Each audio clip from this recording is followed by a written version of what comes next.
Ternyata kalau dulu banyak yang berpersepsi bahwa corporate lawyer itu adalah lawyer non-liti. Iya. Sebenarnya nggak juga ya. Mungkin teman-teman penasaran nih, kenapa sih banyak yang memilih untuk menjadi corporate lawyer?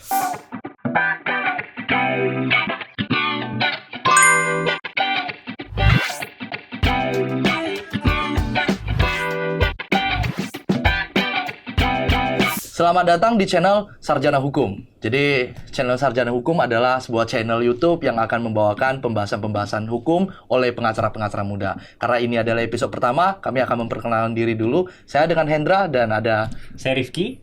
Saya Rani. Saya Fajar. Halo, saya Faris. Ya, jadi untuk episode pertama ini kita akan membahas terkait kenapa sih teman-teman memilih menjadi lawyer korpo atau yang biasa disebut lawyer corporate. Mungkin Mas Faris bisa jelaskan apa sih lawyer corporate itu? Oke, terima kasih Mas Hendra atas pertanyaannya. Mungkin sebelum membahas lebih jauh, saya akan menjelaskan mengenai apa sih pengacara itu sendiri gitu ya di dalam hukum Indonesia gitu kan, dalam negara Indonesia ini gitu. Nah, jadi dalam pasal 1 angka 1 Undang-Undang Advokat itu adalah orang yang berprofesi memberikan jasa hukum baik di dalam maupun di luar pengadilan yang memenuhi persyaratan berdasarkan ketentuan Undang-Undang Advokat gitu. Nah, itulah mungkin yang biasa disebut sebagai lawyer atau pengacara dalam konteks kali ini. Selanjutnya, itu apa sih yang disebut dengan corporate lawyer atau dalam bahasa Indonesia bisa disebut sebagai pengacara perusahaan. Nah, pengacara perusahaan ini adalah seorang advokat atau pengacara yang memiliki pekerjaan sehari-hari untuk memberikan jasa hukum untuk klien-kliennya yang merupakan perusahaan gitu ya, merupakan sebuah korporasi. Nah, di dalam tataran praktek, memang di dalam industri ini biasanya seorang corporate lawyer ini dikerucutkan gitu, hanya bagi mereka yang mengurus pekerjaan di luar litigasi sebagai pengacara perusahaan. Biasanya itu ada di situ pekerjaannya adalah untuk mendampingi klien agar comply dengan peraturan perundang-undangan, lalu juga membantu klien dalam ada transaksi corporate action dan sebagainya. Tapi lebih jauh lagi, pengacara perusahaan itu adalah mereka yang melakukan pekerjaan mendampingi jasa hukum terhadap kliennya yang merupakan perusahaan, baik secara di pengadilan ataupun di luar pengadilan gitu. Mungkin seperti itu, Mas Hendra. Oke, berarti ternyata kalau dulu banyak yang berpersepsi bahwa corporate lawyer itu adalah lawyer non-liti. Iya. Sebenarnya nggak juga ya. Corporate lawyer itu sebenarnya dia liti dan non-liti. Hanya saja pekerjaan dia adalah seputar dunia bisnis dan perusahaan gitu ya. Betul. Ya. Jadi setelah kita mengetahui apa itu corporate lawyer, mungkin teman-teman penasaran nih, kenapa sih banyak yang memilih untuk menjadi corporate lawyer? Mungkin bisa dimulai dari Mas Rifki. Iya. Jadi di sini nggak perlu kita jelasin lagi ya. Kita sini semua sarjana hukum gitu ya. Dan tadi seperti kayak udah dijelasin, sebenarnya seorang lawyer tuh ininya banyak sektornya gitu kan. Banyak.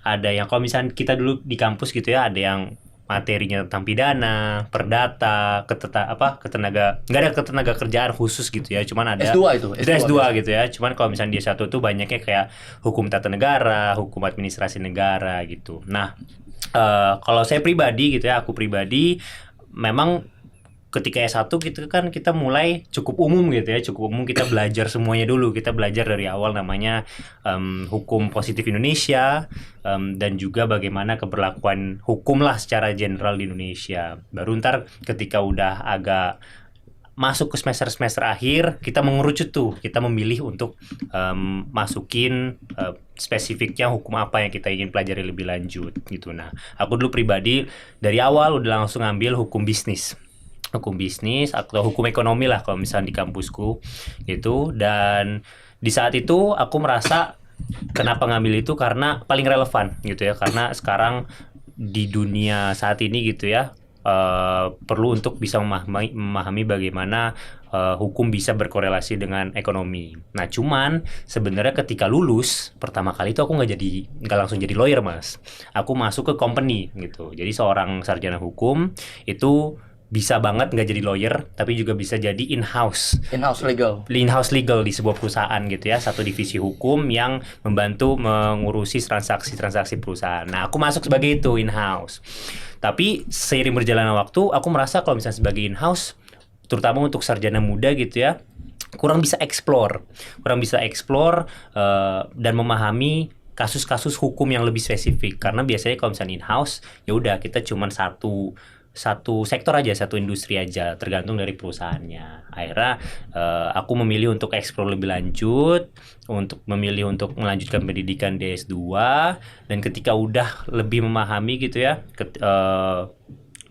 kesempatan-kesempatan yang ada, lebih mantap lagi memilih untuk menjadi corporate lawyer, untuk bisa mendalami itu tadi ya, kasus-kasus yang lebih real, dan juga menjadi memiliki kesempatan untuk memiliki tanggung jawab yang lebih gitu ya dalam suatu kasus, membantu perusahaan, membantu klien dan sebagainya. Mungkin aku start di situ dulu kali ya, biar ada kesempatan buat teman-teman yang lain. Jadi kalau dari Mas Rifki, memang dari awal itu kita sama Mas. Kita dari awal itu memilih peminatan ekbis atau yang biasa disebut ekonomi bisnis.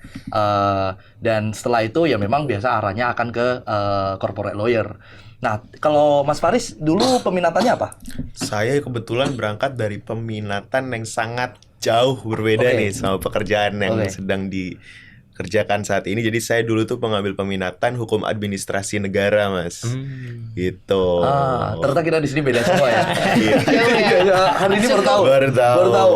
Tapi kalau boleh cerita juga nih, melanjutkan tadi pembicaraan dari Mas Rifki mengenai kenapa sih pada akhirnya kita terjun sebagai corporate lawyer ya.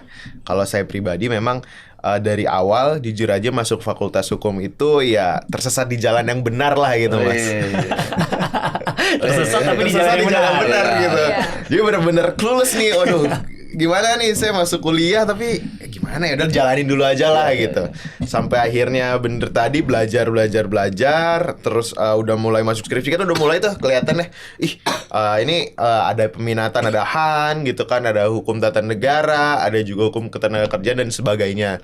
Nah, waktu itu memang saya belum memiliki suatu proyeksi nih tentang masa depan saya ke depannya. Apakah mau jadi, kan banyak ya profesi hukum ya, ada lawyer lah, ada jaksa, ada hakim, ada juga mungkin aparatur sipil negara, PNS gitu kan, di instansi terkait. Saya masih ngeblur lah. Akhirnya karena waktu itu masih kuliah juga, kebetulan saya tuh backgroundnya ibu saya itu kan ASN. Saya mau coba ambil skripsi, yang relevan nih dengan kehidupan saya sehari-hari lah, apalagi dengan kerjaan orang tua kan cukup relevan tuh. Akhirnya saya ambil skripsi itu mengenai hukum administrasi negara gitu. Nah, akhirnya waktu itu lulus gitu kan.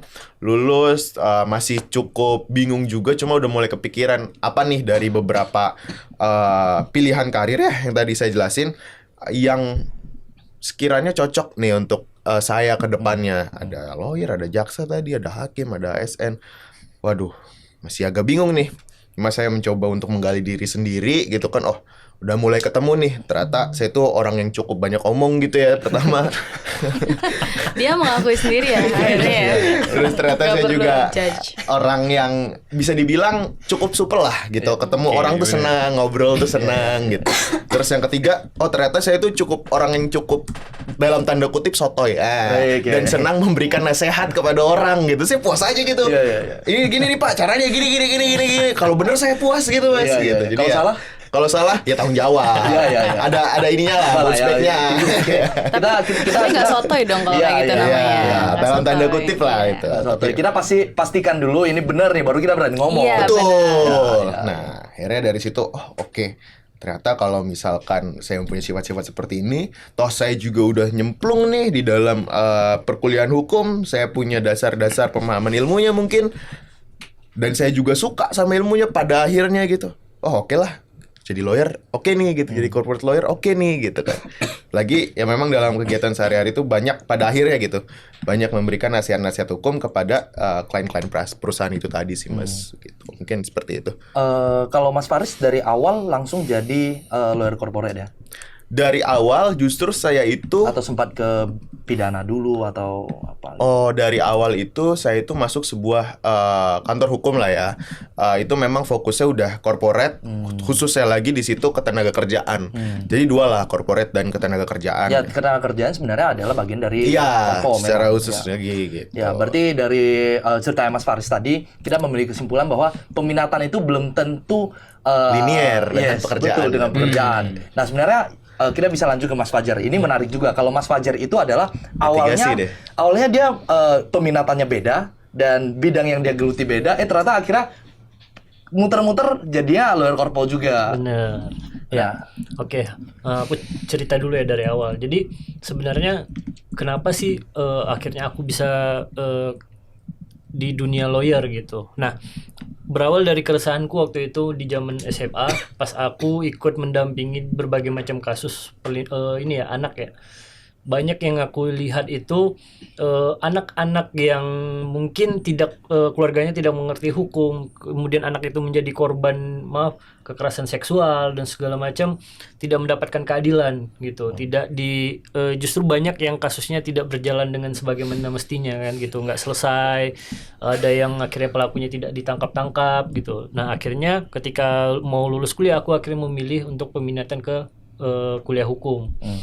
Di awalnya di saat kuliah hukum aku tuh masih galau ya, mau jadi apa nih, apakah ke BUMN, ASN, lawyer gitu. Karena kan sarjana hukum ini banyak ya, gitu. Ibaratnya kalau kata orang batang ubi mau di mana kita ditanam dilempar tuh hidup, tumbuh. Jadi sarjana hukum tuh ibarat batang ubi. Jadi di mana kita dilempar tuh bisa aja dapat kerja apapun gitu. Cuma aku tertarik dari keresahan tadi untuk mengambil peminatan hukum pidana. Nah, akhirnya ambil peminatan hukum pidana, kemudian juga skripsiku mengambil tentang anak.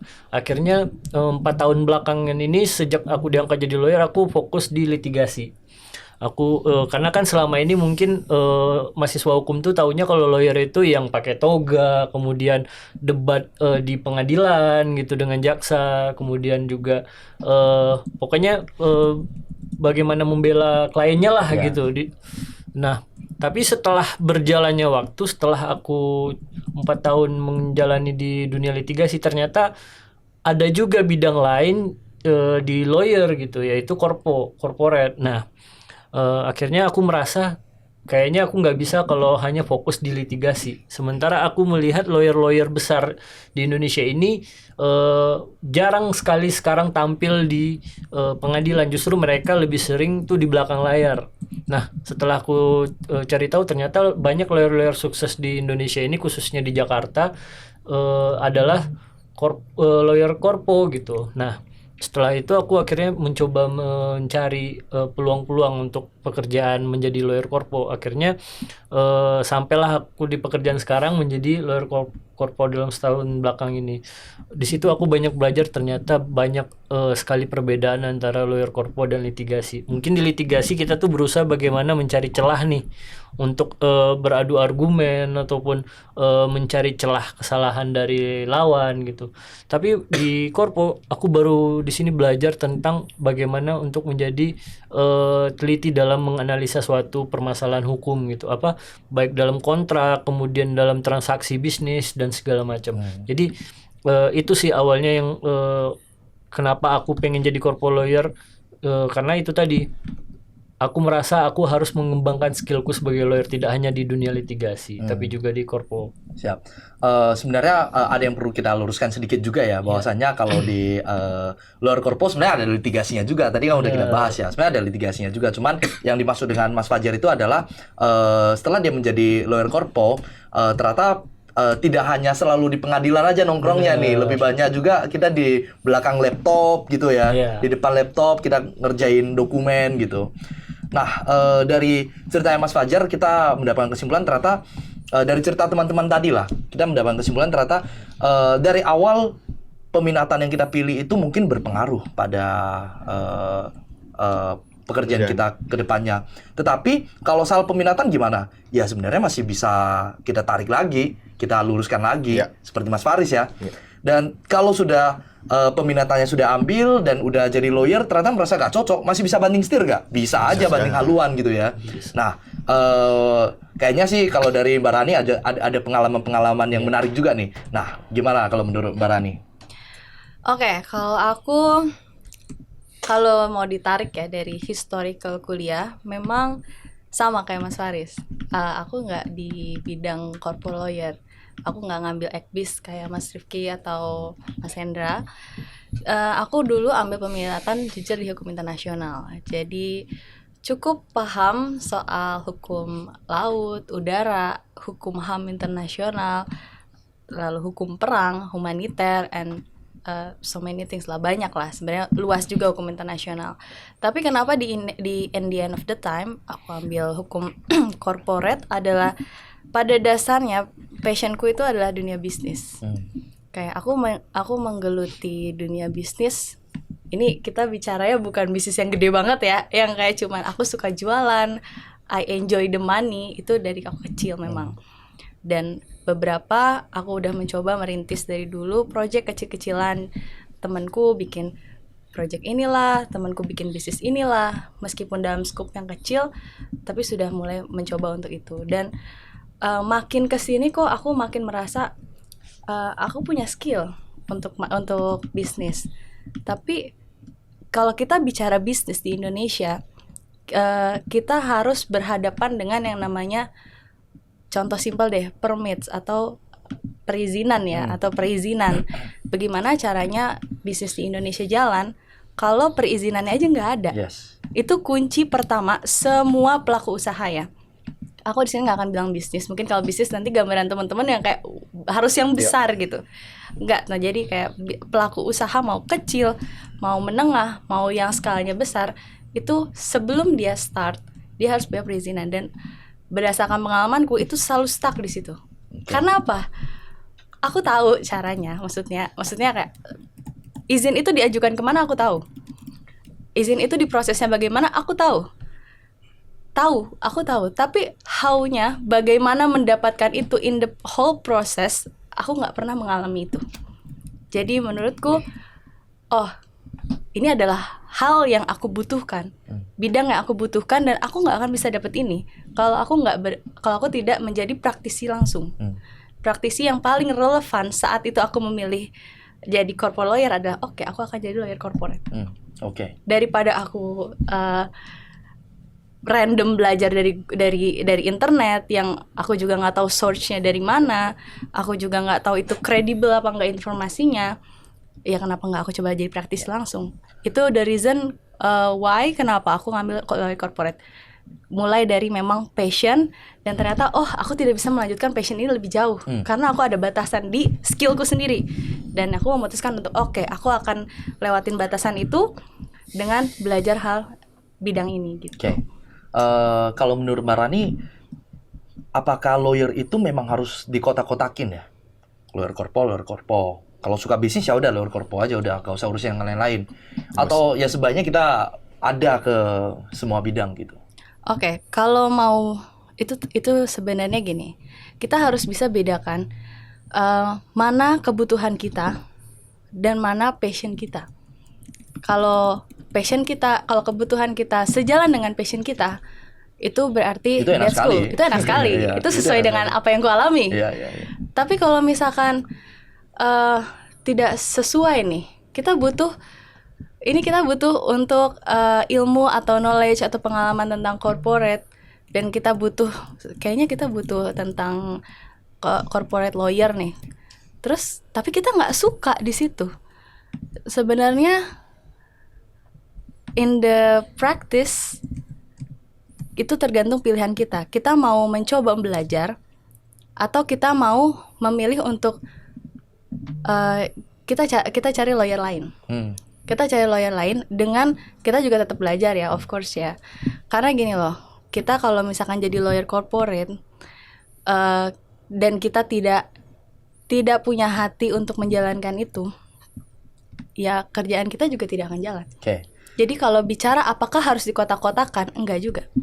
Jadi yang namanya ilmu itu luas. Oke. Ilmu dan passion itu luas. Oke, Gitu. mungkin dari Mbak Rani kita mengetahui ya ternyata passion itu penting dalam kita memilih sebuah profesi, apalagi untuk lawyer di dalam profesinya ini banyak sebenarnya jalan-jalannya. Udah betul. tadi milih mau jadi jaksa, ASN, hakim atau lawyer atau notaris, udah pilih satu pun ternyata masih ada bisa jalannya lagi. berkembang. Betul, Ya. betul. Nah, mungkin kita bisa sharing sedikit ya ke teman-teman penonton kita, terutama mungkin untuk teman-teman yang saat ini masih duduk di bangku SMA atau di kuliahan masih bingung nih sebenarnya lawyer itu seperti apa sih, terutama untuk di lawyer korpo.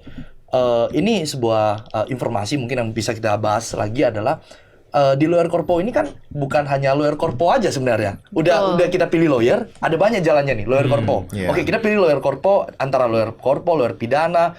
Kita pilih lawyer korpo. Setelah kita pilih lawyer korpo, ternyata ada banyak lagi Ya. di dalamnya. Ada yang pinternya di haki, ada yang pinternya di konstruksi, Ya. ada yang pinternya di Merger, merger, acquisitions. akuisisi gitu ya.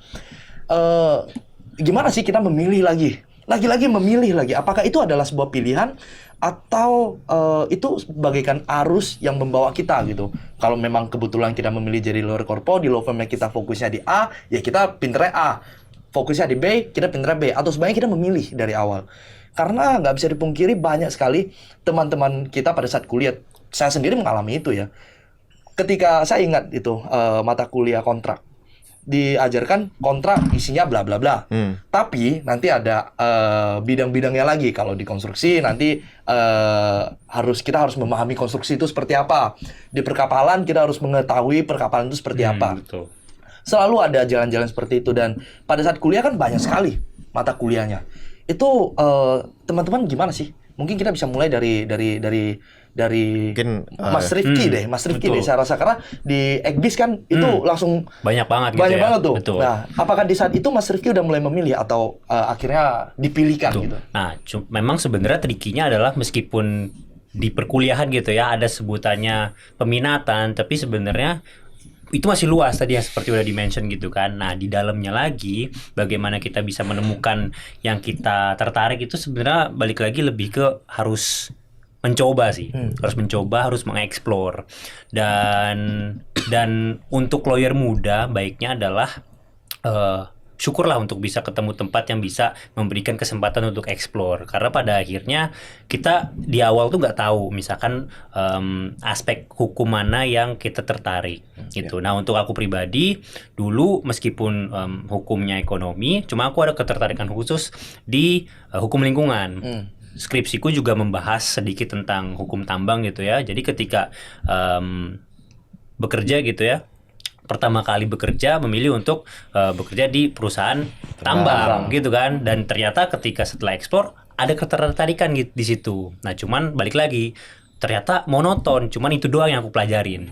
Aku nggak ada kesempatan untuk eksplor hukum perbankan, hukum konstruksi, dan setelah menjadi corporate lawyer dan terekspos kepada bentuk-bentuk atau jenis-jenis hukum lain, hukum ekonomi lainnya, jadi ada ketertarikan khusus gitu. Misalkan ketika lagi ngerjain hukum konstruksi, aku merasa agak berat karena nggak sejalan dengan passion. Aku nggak begitu tertarik dengan misalkan konstruksi dengan alat-alat berat. Tapi ketika misalnya ada kesempatan untuk handle merger and acquisition, itu tertarik karena selain emang lebih mudah gitu ya, tapi lebih relevan juga kalau misalnya seandainya nanti memiliki bisnis, lebih kebayang kayak misalnya perlu untuk membeli saham jadi lebih kegambar. Sedangkan kalau misalnya konstruksi mungkin karena misalkan aku nggak begitu paham gitu kan dunia industrinya seperti apa, alat besar, tongkang, perkapalan, aku jadi nggak kebayang gitu. Jadi buat memilih kayak gini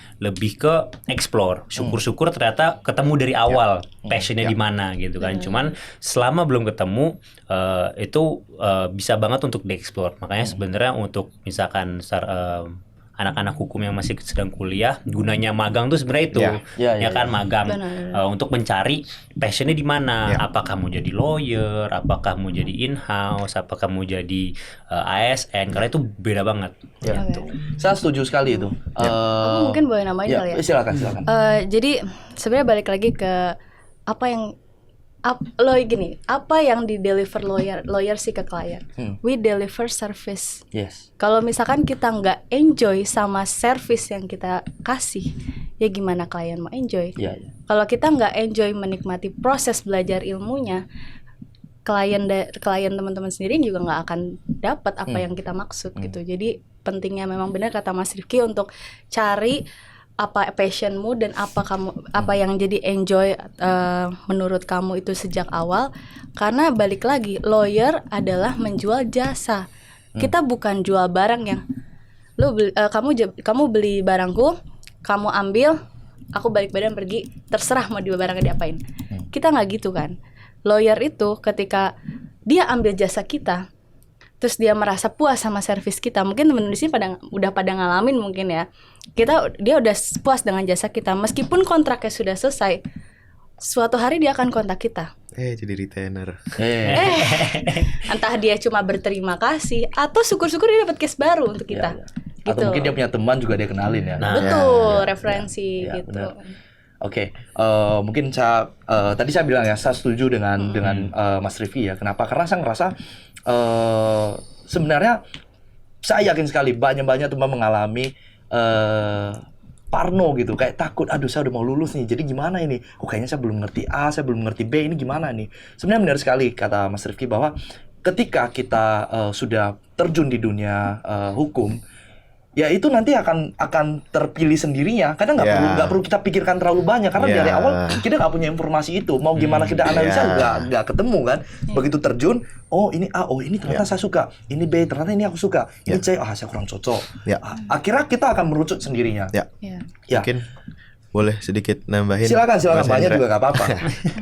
Mungkin kalau menurut pemahamanku ya, memang passion ini kan hal yang unik ya. Dalam arti setiap orang tuh bisa tahu apa yang dia benar-benar minati atau yang di passionate banget tuh dengan cara yang unik, mungkin masing-masing tuh satu sama lain berbeda gitu. Tapi tadi saya setuju tuh dengan kata-kata Mas Rifki yang bilang memang akan lebih bagus juga gitu kalau misalkan dari awal kita udah tahu nih kita mau kemana gitu. Artinya kita udah memproyeksikan itu kan sebelum itu kejadian, which means very good gitu. Tapi juga ya beruntung lah buat teman-teman yang udah punya kesempatan buat magang, untuk bisa baca mungkin jurnal juga, atau misalkan baca apa ya, biasanya di LinkedIn atau banyak juga sekarang kan di internet ada client alerts dari law firm gitu kan, atau kegiatan-kegiatan dari law firm. Kalian udah bisa update sehingga kalian kayaknya selepas lulus gue mau daftar di sini deh gitu. Kayaknya ini cocok nih buat gue nih gitu. Itu beruntung sekali gitu. Tapi juga kalau misalkan bagi teman-teman yang masih belum menemukan ya suatu peminatan tadi, atau belum menemukan nih, kayak gue passionate-nya kemana ya. Bahkan dia masih belum tahu nih apakah mau jadi lawyer atau misalkan mau jadi penegak hukum lainnya, atau bahkan dia mau bisnis. Tenang aja sih. Maksudnya itu tuh seiring berjalannya waktu pasti akan ada solusinya gitu. Tapi yang terpenting pada prosesnya, misalkan kalian sedang menjalani suatu hal gitu ya, suatu kegiatan gitu ya, itulah yang penting tuh untuk dijalani dulu. Misalkan ketika kalian lagi kuliah semester akhir, cobalah kejar kuliahnya dengan baik gitu kan. Carilah IPK tertinggi atau segala macamnya gitu kan secara akademik. Ketika kalian mau ikut lomba debat untuk bisa jadi bekal ketika lulus, atau kalian emang suka, ikutilah dengan baik gitu kan. Dan ketika kalian skripsian, bener-bener lah skripsian itu coba kulik, coba tekuni dengan baik. Saya yakin ketika kalian sudah menekuni itu dengan baik, nanti bakal ketemu sendiri tuh gimana jalannya. Saya ngutip kata-kata Mas Hendra sedikit yang saya masih ingat. Ketika bermain, bermainlah dengan benar, dan ketika belajar, belajarlah dengan benar. Jangan belajar sambil bermain dan bermain sambil belajar. Betul. Dan satu tips juga nih buat teman-teman. Tadi Mas Rifki sempat bilang magang itu penting. Dan tadi Mas Rifki mengatakan kalau magang itu penting karena di situ kita bisa explore. Sebenarnya ada satu hal lagi kalau menurut saya. Magang itu adalah kondisi ketika kita paling gampang diterima sama sebuah law firm atau sebuah institusi gitu. Betul. Jadi magang itu memang pintunya terbuka lebar. Karena memang semua pelaku, bukan semua ya, maksudnya banyak company itu nggak cuma di Jakarta, mungkin di daerah-daerah lain. Saat kondisi kita mau apply untuk magang, ekspektasi mereka tidak terlalu tinggi. Yes. Ya. Yes. Iya, mereka tidak expect kita menjadi seorang expert yang Ya. ditanya langsung jawab. Ya. Kita nggak, Ya, ya. kita dikasih waktu untuk belajar. Yes. Gitu. Makanya ketika magang, kalau misalnya kita ketemu tempat atau bidang yang ternyata nggak cocok sama kita, it's okay. It's okay, Kita it's okay itu tempat banget. kita Iya. explore. Tapi kalau ternyata Betul. waktu magang kita ketemu yang tempat yang cocok, Wah, ada kemungkinan enak. besar lulus masih di situ lagi. Iya. Kayak Mas Hendra ya? itu mungkin Iya. itu mungkin sedikit keberuntungan ya. Itu lebih ke keberuntungan ya. Iya, beruntung. Saya merasa beruntung sekali dengan Iya, itu itu. beruntung. Kalau Mas Fajar kan beda nih. Dia bahkan jangan magang. Dia bahkan udah kerja udah 4-5 tahun ya di fokus di litigasi ya. iya, Dan iya. akhirnya malah banting haluan. Mungkin kalau dulu lebih banyak fokus di pidana gitu ya. Mas? Iya. Sebenarnya kalau dulu itu lebih banyak litigasi. Jadi bukan hanya pidana, Mas. Jadi saya juga ke tenaga kerjaan kayak, tapi lebih banyak tuh di ketenaga kerjaan saya lebih banyak membela hak-haknya buruh baik dari tingkat bipartit, tripartit sampai dengan pengadilan. Nah, akhirnya setelah menjalani itu di sini mungkin saya udah mulai ngeliat nih, saya tuh pengen expertnya di mana. Cuman ini tambahan juga buat teman-teman lawyer ketika nanti ingin memiliki keahlian khusus. Jadi ternyata sekarang itu saya juga baru tahu ada beberapa bidang itu yang memang sudah ada asosiasinya nih. Contoh kayak pasar modal, sudah ada himpunan konsultan hukum pasar modal. Kemudian juga ada himpunan konsultan hukum ketenaga kerjaan, kemudian pertambangan. Jadi sebenarnya keahlian seorang lawyer itu bukan berarti di law firm dia harus mengerjakan hanya itu aja gitu.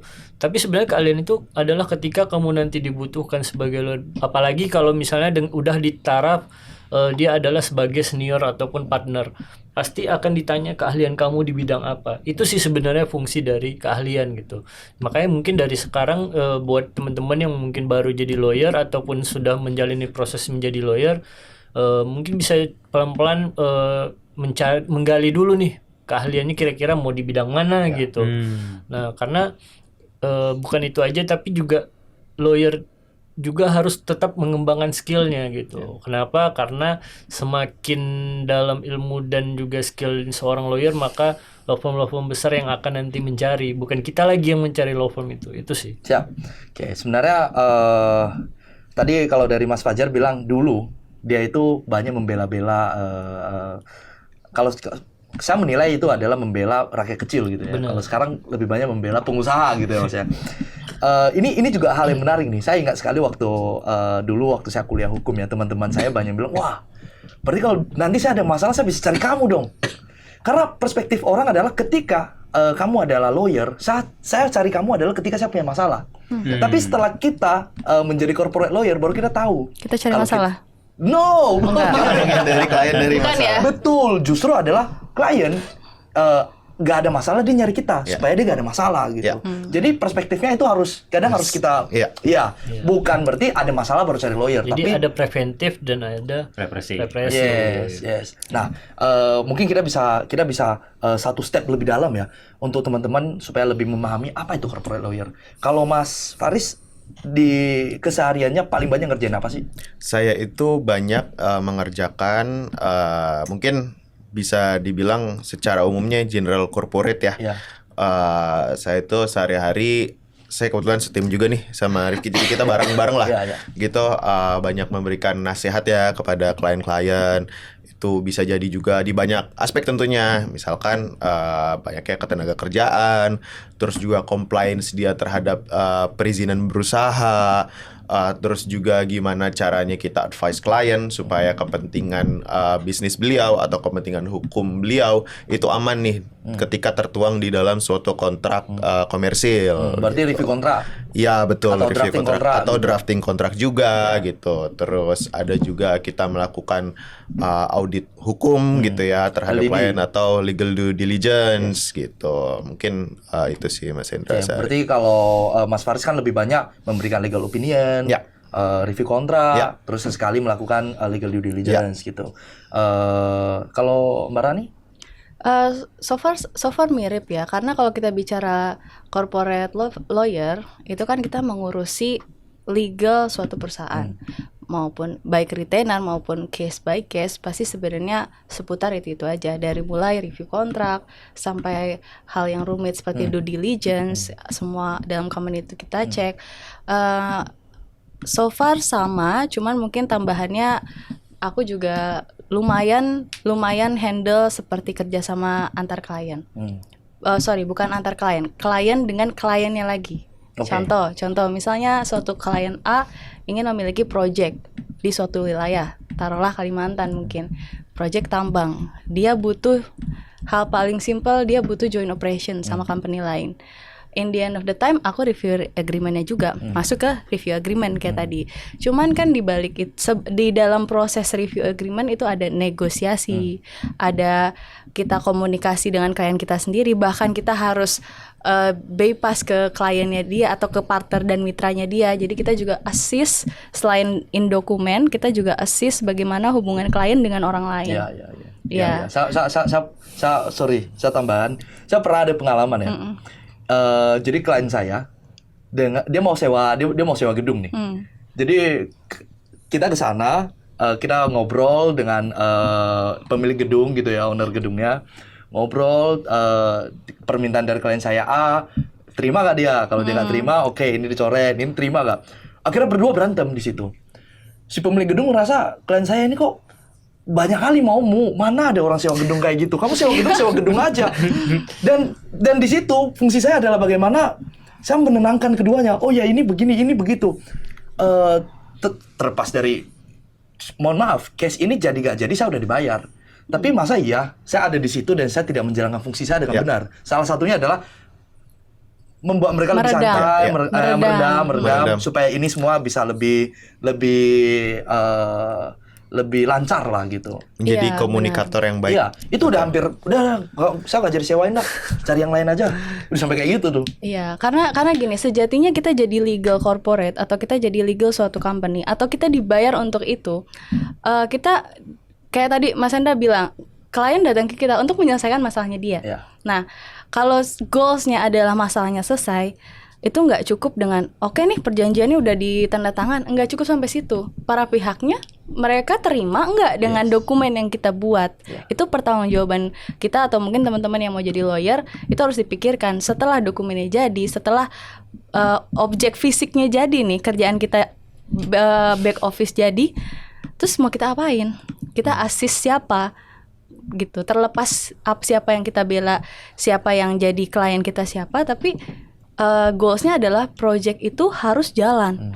Kalau project itu harus jalan, berarti sama para pihak harus menerima. Itu sebenarnya challenge dari legal corporate yang sesungguhnya di lapangan gitu.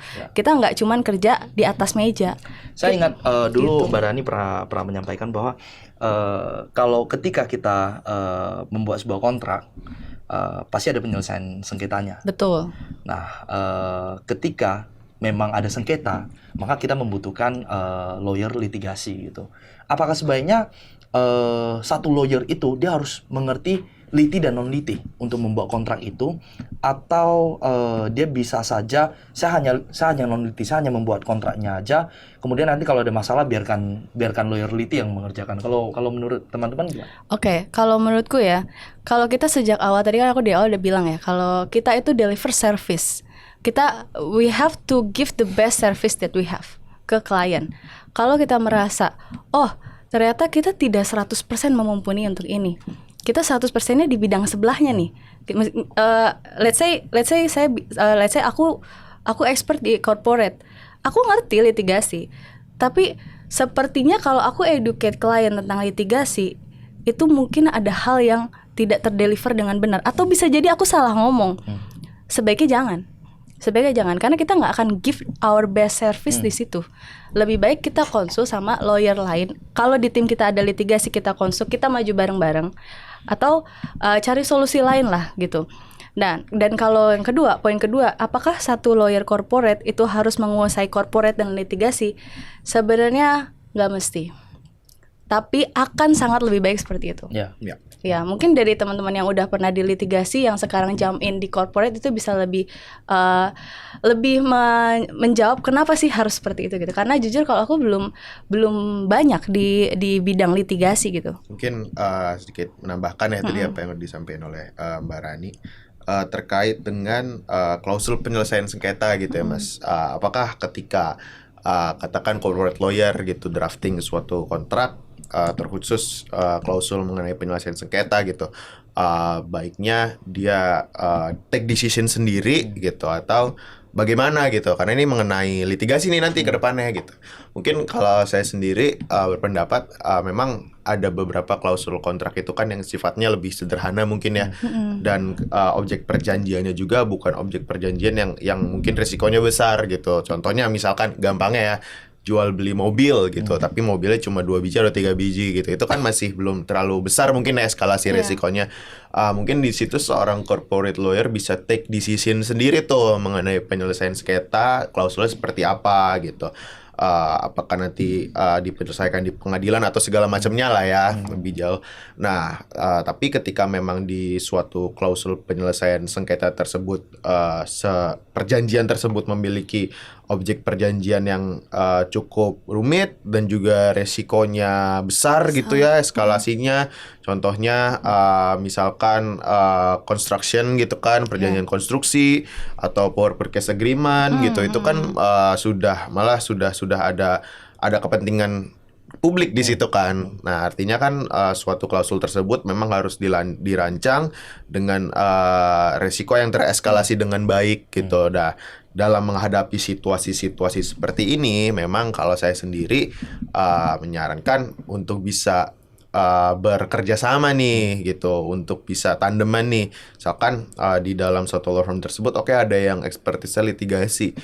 Kita inilah koordinasi kerjasama satu sama lain supaya gimana nih klausul di penyelesaian sengketa ini khususnya itu bisa dirumuskan dengan baik sehingga resiko yang terjadi ke depannya bisa dieskalasi gitu sih Mas mungkin. Jadi kita karena tadi saya menanyakan apa aja kerjaannya ya, ternyata dari tadi kita bahasnya kontra. Kayaknya sih memang kontra yang paling banyak kita pegang ya selama ini ya, kontra ya. Iya, karena gini loh, kalau kita bicara usaha, kita bicara dengan kerjasama. Selain kerjasama, kita bicara soal jual beli, hubungan antar orang, antar pihak.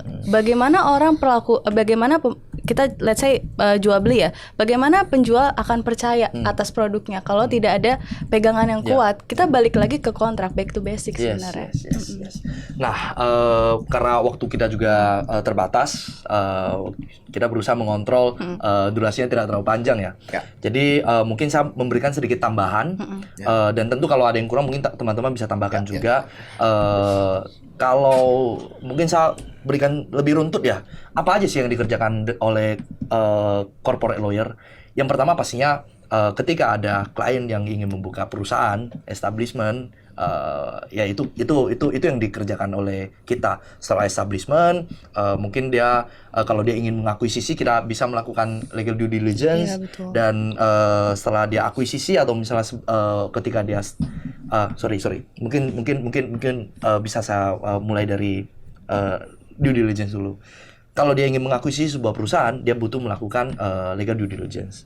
Kalau dia tidak memilih untuk, karena dia harus memastikan perusahaan yang akan dia beli atau kerjasama ini oke gitu.